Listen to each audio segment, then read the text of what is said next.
3102 या जातीचा हा ऊस आहे. या शेतकऱ्यांनी काय केलं होतं, या ऊसाला ड्रिप केलं होतं आणि या ऊसाचं चिपट पण काढलं होतं.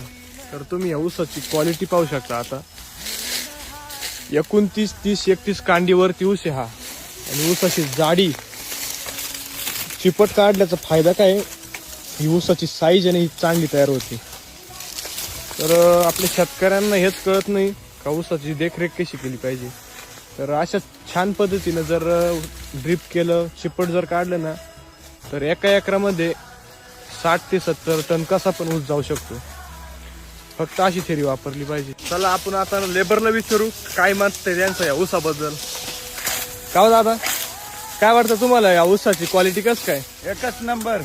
शेतकऱ्यांना असा ऊस कमावला पाहिजे का नाही? असाच ऊस पाहिजे, एकदम चिपट बिपट थाळायला पाहिजे, हा. थाळून ठेवायला पाहिजे, मस्त चिपट लावून. वजन कसं काय ऊसाचं वजन?